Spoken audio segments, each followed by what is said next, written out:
جمعت لكم النهاردة اكتر فيديوهات مشهورة واكتر فيديوز فايرال على التيك توك وعلى الانستجرام، وصفات من مكونين بس.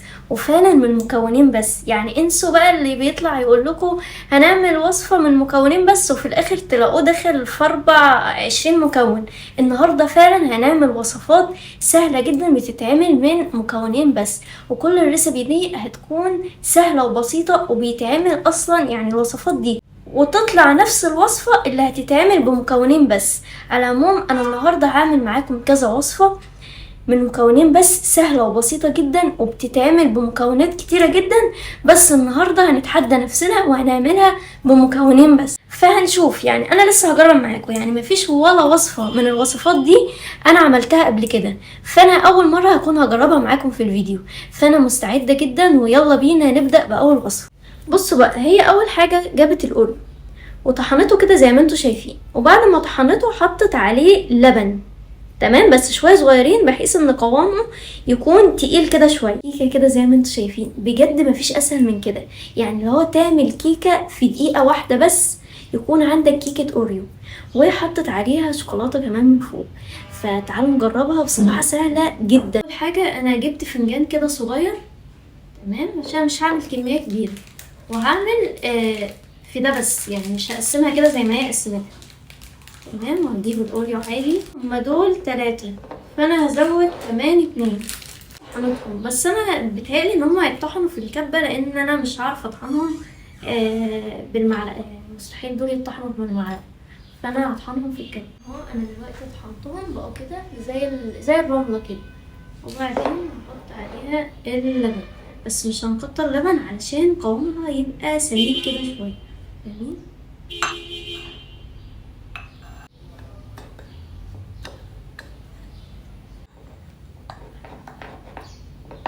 اهو يا جماعة، ده قوامها في الاخر زي قوام الكيكة بالظبط، شايفين؟ يعني لا خفيفة قوي ولا تقيلة قوي. ناخدها بقى ونحطها في الميكرويف دقيقة، وبعدين نطلعها ونشوف كده. نطلعها من فوق اهي، الكيكة الاوريو طلعت اهي. طبعا ما تتريقوش عليها، يعني لو هي طلعت مش زيها بالظبط ما تتريقوش عليها، تمام. فهي طلعت كيكة، يعني بصوا اهي، فاهمين؟ اللي هي كيكة اهي. بصوا هي سايلة شوية، بس ده علشان انا حطيت شوية شوكولاتة من فوق، بس هي طعمها حلو، هندوق برضو. طعمها حلو قوي، طعمها حلو جدا. بصوا هو انا ممكن حطيتها في، يعني الفنجان ده كبير شوية، فهي ممكن حطيتها في حاجة محكمة اكتر، بس هي طعمها تحفة تحفة، وجربوها بجد، يعني كان عندها حق لما قالت ان هي فعلا تاخد ملايين من 10. الوصفة دي بقى تحفة وسهلة، عملت براونيز بمكونين بس. جابت 4 بيضات وحطت عليهم شوكليت شيبس عادي، سيحتهم يعني، وقلبته كده مع البيض وضربته في الخلاط، وبعدين طلع براونيز بمنتهى السهولة. تعالوا نجربها. الخلاط وهحط بقى ال4 بيضات، وانا هحط بيضتين بس لان انا هعمل اكيد كمية اقل، فكفاية اوي بيضتين.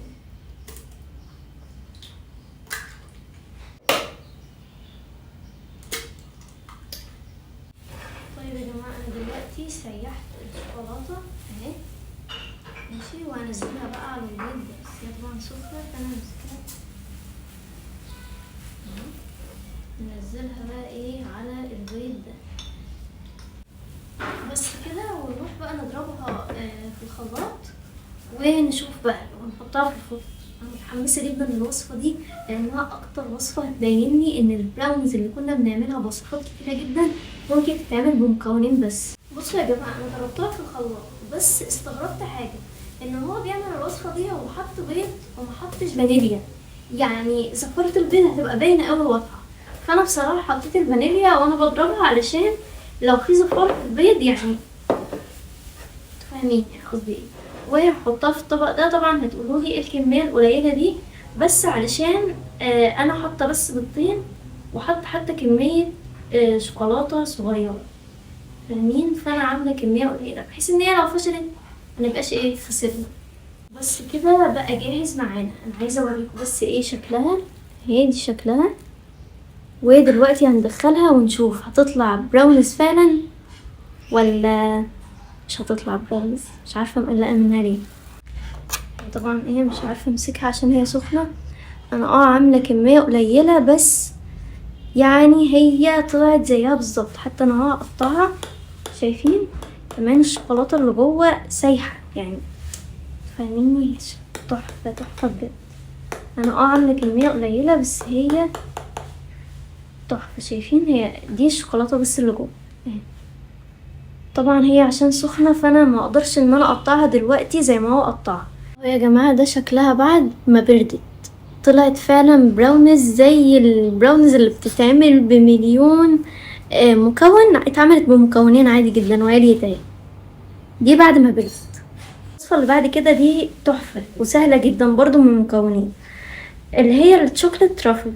هي عملت ايه؟ جابت حليب مكثف عادي وبعدين حطت عليه كاكاو خام وقلبتهم مع بعض وبعدين فردتهم كده في اي حاجة وبعدين عملتهم كده بالستريتش رول ودخلتهم التلاجة شوية بحيث ان هما يمسكوا شوية، وبعد كده قطعتهم ورشت عليهم الكاكاو من فوق كده. تحفة وسهلة وهنجرب بس يا رب متفشلش مننا. انا جبت الطبق وجبت الحليب المكثف. بصراحة انا مش عارفة هي حطت قد ايه.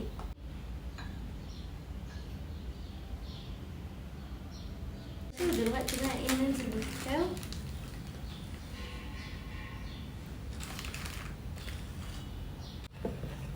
يا جماعة بقى قوامها تقيل بس انتوا هتحسوا ان دي لونها فاتح شوية لان الكاكاو اللي انا مستخدماه ممكن يبقى لونه افتح من الكاكاو اللي هو كان مستخدمه في الفيديو.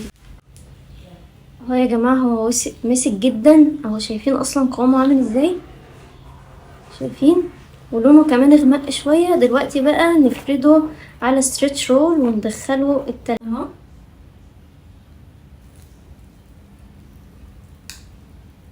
شايفين قوامها عامل ازاي؟ تحفة. اللبن المكثف هو اللي عامل القوام ده. ارجوكوا يا جماعة متتريقوش عليا، يعني لو انا بعمل حاجة غلط نعديها. هتطلع مربعة مش مربعة، المهم ان هي تطلع وخلاص.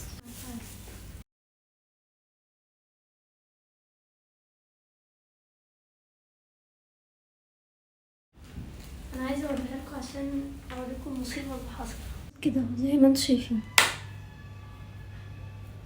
جماعة انتوا يعني شايفيني وانا بعملها، قولولي ايه الحاجة اللي انا عملتها غلط علشان تطلع بايظة كده. ننتقل بقى على الوصفة اللي بعد كده لان الوصفة دي حرقت دمي تمام. فنشوف بقى وصفة تانية وان شاء الله الوصفة دي بقى تنجح يعني، وتكون دي الوصفة الوحيدة في الفيديو بتاع النهاردة اللي فشل.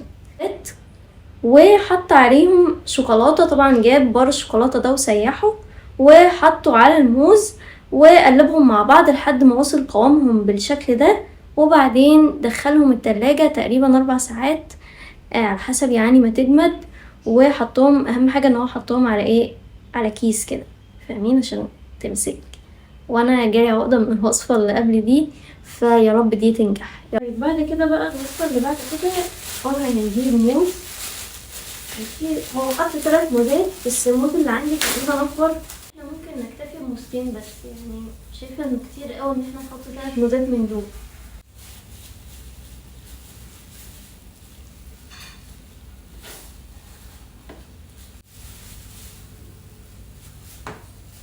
بار الشوكولاتة ده وهروح اسيحه تمام علشان نحطه بقى على الموز.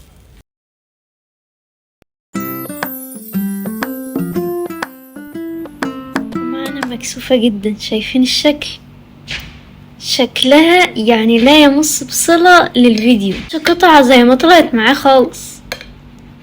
عارفة يعني لا في الكمية اللي انا حطيتها ولا مش عارفة، قولولي بقى انتوا. بس كده ندخل بقى على الوصفة اللي بعد كده.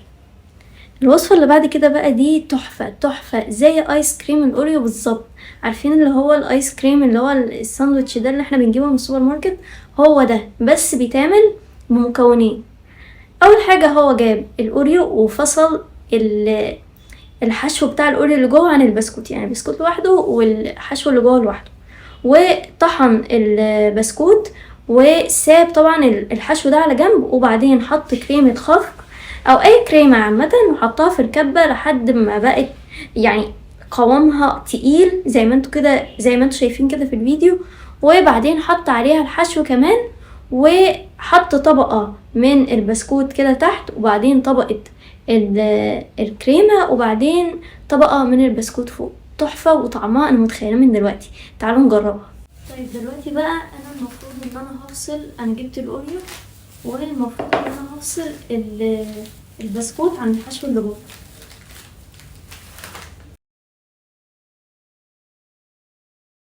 انا دلوقتي اهو فصلت البسكوت عن الحشو بالمنظر ده. دلوقتي بقى اروح اطحن البسكوت ده في الكبة وارجع لكم. وكمان هنعمل بقى خطوة اللي هي بتاعه ان احنا هنحط الكريمة بتاعه الخفق، نضربها لحد ما يبقى قوامها كريمي ونحط عليها الحشو ده كمان. اوريو اهو، وزي ما قلت لكم انا عملت دي بالمضرب، ماشي؟ يعني عملت الكريمة بالمضرب وحطيت عليها الحشو بتاع الاوريو، وحطيت عليها شوية اوريو من دول بحيث ان لونهم يبقى كده. عارفين الايس كريم؟ عارفين حشوة الايس كريم؟ هي زيها بالظبط.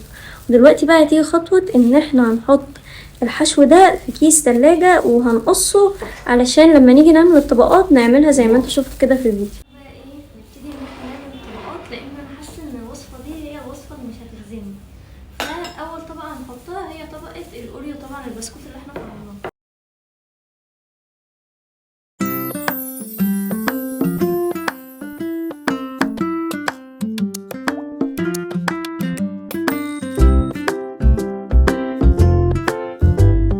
بصوا يا جماعه، انا عايزه اوريكم شكلها اهي، شايفين؟ وايه، نفردها كده بقى. لو عايزين نحطها شويه في التلاجة عادي، بس هي كده خلاص يعني تعتبر جاهزه على الاكل. في الاخر زي ايس كريم الاوريو بالظبط. هاجي برضو اقربها اهي. بصوا، هو انا ممكن اكون كترت من تحت شويه، مش عارفه ليه عماله ابرر لكم في كل حاجه واقول لكم انا عملت وانا ما عملتش، بس هي في الاخر طلعت كده اهي. وبس كده يا جماعة، ده كان الفيديو بتاعنا النهاردة. يا رب يكون عجبكم وقدرنا ان احنا نعمل كذا وصفة بمكونين بس. هي دي تجميع فيديوهات لقيتها على التيك توك وعلى الانستجرام. يا رب يا رب الفيديو ده يكون عجبكم، والفيديو الجاي ان شاء الله هيكون تحفة. وخمنوا بقى الفيديو اللي جاي هيكون عن ايه، حاجة انتوا طلبتوها تمام، وانا كنت عملت قبل كده عنها لايف وانتوا طلبتوها مني، وهي وصفات المتابعين او اغرب وصفات المتابعين. وانا طبعا جمعت منكم شوية افكار، وان شاء الله نعملها الفيديو الجاي، او لو ما كانش الفيديو الجاي ممكن الفيديو اللي بعده. تمام، واشوفكم ان شاء الله الفيديو الجاي على خير. ما تنسوش تشتركوا في القناة وتفعلوا الجرس وتعملوا لايك للفيديو ده لو عجبكم. باي باي.